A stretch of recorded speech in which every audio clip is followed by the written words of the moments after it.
At a tragic turn of events now for a young woman in New York. Kaylin Gillis is her name.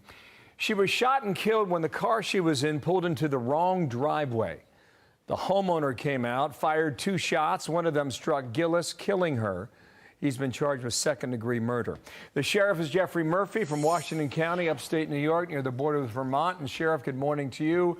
A tough story here. My understanding is 3 vehicles were lost at night. Moved into his driveway to turn around and go in a different direction. What happened then? Yeah, that's right. Thank you for having me on. Yeah, you're absolutely correct. The 3 vehicles were traveling together. They were looking for a friend's house and mistakenly drove up, in this case, Mr. Monahan's driveway. And as they determined that they were at the wrong residence, they turned around. And in the process of turning around, the victim's vehicle was the last one to turn around. Mr. Monahan decided to come outside and fire 2 shots, one of which struck the vehicle and ultimately struck Kaylin.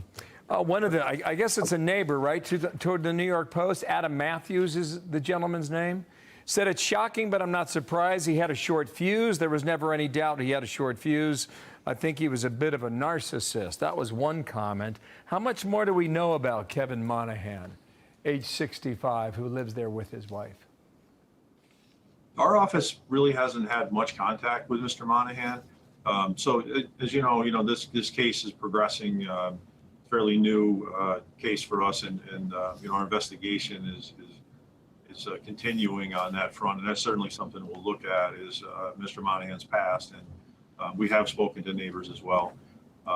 So yeah, I'm sure that more will unfold as to his personality and I'm wondering if he has a defense here, and I only say that because this is at nighttime. It's dark, right? I don't know what was in his mind, but maybe he thinks he's defending his wife and property. His attorney said this. He said the situation certainly caused some level of alarm to an elderly gentleman who had an elderly wife. Is that a fear-inducing scenario? Well, maybe it is. The sheriff's basically acting as judge, jury, and executioner. Sometimes there are just tragedies and victims, and there are no villains, and this is one of those times. Does he have a defense, Sheriff? Well, New York is not a stand your ground state. The fact that the vehicles were leaving, I think, is a key point in this case. These were young adults that were looking for a friend's house and determined they were in the wrong driveway. Were turned around and were leaving. And in fact, we don't have any information that would suggest that they even exited their vehicles or rang the doorbell, for instance, or banged on a door or created any kind of alarm for Mr. Monahan, other than sitting in his driveway, trying to get GPS service, trying to get cell service, and then determining that they're in the wrong place and turning around. So certainly in our mind, there was no threat to Mr. Monahan at all. And in fact, like I said, leaving is the key thing. Yeah. You're not under threat if the vehicle is leaving. Yeah, unfortunately, young Kayla, she was only 20 years old, and she's not coming back. Sheriff, thank you for your time. We hope the best turns out in your county in this case. Thank you, sir. Very much. All right, Dana. I'm Steve Ducey. I'm Brian Kilmeade. And I'm Ainsley Earhart. And click here to subscribe to the Fox News YouTube page to catch our hottest interviews and most compelling analysis. Today, of course, is tax day. And if you've had any personal interaction with the IRS on or before tax day this year, you may notice things are going a little more smoothly than in previous years. And there's a good reason for that. Take a look at this chart. It shows the percentage of calls made to the IRS that were answered by a live support person. You can see on the left in 2022, only 15% of callers got through to a live person. On the right, that's this tax season, that number's up to 87%. That is not all. Look at this chart. It shows the average amount of time callers spent waiting to talk to one of those support people. Last year, it was 27 minutes, almost half an hour on hold. This year, the wait time is down to just 4 minutes. It all means this tax season, more people are able to talk to a live support person, and they're waiting less time to do it. How did that happen? Why are things so much more efficient this year than last? Well, the answer is the investment that the Biden administration made in the IRS as part of the Inflation Reduction Act. You might remember it as the enormous bill that passed last summer, despite predictions it would die in Congress. You might also recall the campaign against the bill hinged in part on a wild distortion designed to scare people into thinking that heavily armed, jackbooted thugs would be smashing through their door to audit and arrest them. This bill hires 87,000 new IRS agents, and they are armed, and the job description tells them that they need to be required to carry a firearm and expect to use deadly force if necessary. Right, 87,000 agents. The 3rd Infantry Division is about 21,000 soldiers. So we're talking about 4 infantry divisions of IRS agents that are armed. This is the administration that's going to unleash 87,000 IRS agents to harass American taxpayers and American families. Are they going to have a strike force that goes in with AK-15s already loaded, ready to shoot? In fact, they're not, Senator Grassley, because that is nonsense. Now, the only reason for all that rhetoric is the incentive that Republicans have to make taxes and the IRS as scary and painful as possible. For the past 40 years, they have used that pain as an effective political tool. Republican presidents since Ronald Reagan have pledged to rein in the IRS and slash taxes so you don't have to deal with them, rather than make the process more efficient and painless. But as Americans start to feel the benefits of initial efforts to modernize the agency, thanks to the Inflation Reduction Act, the best thing to do is just ignore the tax scaremongers altogether.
You never think of the U.S. Congress as a jobs program. On the other hand, what would Eric Swalwell be doing without it? Well, he'd be slinging drinks at a Fuddruckers at a strip mall. He'd be grateful for the gig. But he's in Congress, where his life is very different.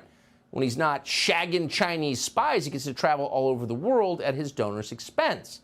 Thanks to our campaign finance laws, Swalwell gets to live like a minor celebrity with a security detail that carries guns his voters aren't allowed to carry. If he wants to, he could hang out on the beach in a Hawaiian shirt with an umbrella drink, gold chains, and a chest wig. He could head off to the Middle East to get more free camel rides. He could do a lot of things. What has he been doing? Chadwick Moore has reviewed the latest Swalwell financial disclosures. He's with Spectator USA. He joins us tonight. Eric Swalwell, party time. How are you doing? Chadwick, what are you doing as well as as Eric Swalwell has been doing? Oh, man, I wish that I was. It's Spring Break with Eric Swalwell, brought to you by Bud Light and the CCP, it appears to be. So we were looking... Police in Dadeville, Alabama have arrested and charged 2 teens in connection to last weekend's mass shooting at a Sweet 16 party. 4 people were killed, 32 others injured. The deceased victims were all under the age of 24. Police say a 17-year-old and 16-year-old from Tuskegee are each facing 4 counts of reckless murder. Authorities say 4 people remain hospitalized in critical condition. We're tired of going to the mothers and having to tell them that these kids are not coming home. So that's what we're going to be concerned about. Well, prosecutors say that the suspects will be tried as adults. CBS News senior national correspondent Mark Strassman joins us now from Dadeville, Alabama. And it was remarkable, Mark, when the DA, during a press conference this morning, said there are 16 candles on a cake that will never be blown out. He seemed enraged and saying that these are all of our kids in the community and that something needs to be done. Just talk to us about the 2 teens now who've been arrested. Yeah, they're apparently a pair of brothers, a 17-year-old Tyreek McCullough and 16-year-old Travis McCullough. Whether there was a connection between the brothers and the kids who were at the Sweet 16 dance party on Saturday night, that is unclear. I asked, they wouldn't say. The dance hall is about a half block from where I'm standing. The press conference was right behind me, where you heard that emotional guy giving the press conference, and he was sort of expressing what I think I've heard a lot in the last few weeks. Law enforcement who are just sick and tired of dealing with the gun violence in this country, and are tired of having to knock on the homes of victims and tell somebody's loved one that somebody is not coming home, and that was clearly the case here. I think these arrests in this small southern city of about 3,000 people will do a lot of good, though. Ever since, people have not only been grieving, they've also been on edge. They wanted to know who could have done this, and that whoever did it was going to be held accountable, was going to be arrested. And now, apparently, that has happened. And my sense of it is that what law enforcement is trying to do right now is still put all the pieces together. They've only made those 4 charges of reckless murder for the 4 deaths. What they haven't done is tacked on all the other charges for all the other injured people, the 32 people who were injured, some of them presumably wounded. In fact, 4 of them are still in critical condition. So we still have more charges coming, but right now what we know is 4 charges, reckless murder, and a pair of teenage brothers arrested. Mark, are investigators saying anything at this point about a motive? We all tried to ask him that a couple of different ways. Flat out, was there a motive? We can't speculate. I said, was there any known connection between the brothers and the people at the party? We can't get into that. So whether there was a motive or what the motive was is still a question that needs to be answered. All right, Mark Strassman, thank you.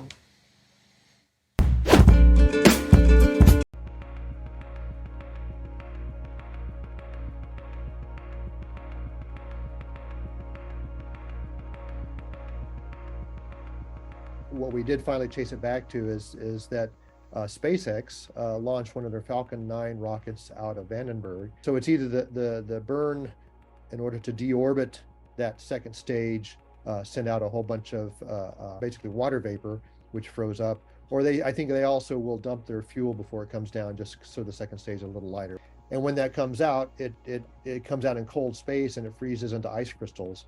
And so the ice crystals reflect the sunlight up in space, and then we can see it on the ground as it goes over. The rocket itself was spinning, and so when it came out, it made this sort of spiral. It looks like a lawn sprinkler kind of effect. But it is a little alarming when you first see it. You think maybe the invasion has started, but it's just we're just invading ourselves, I guess.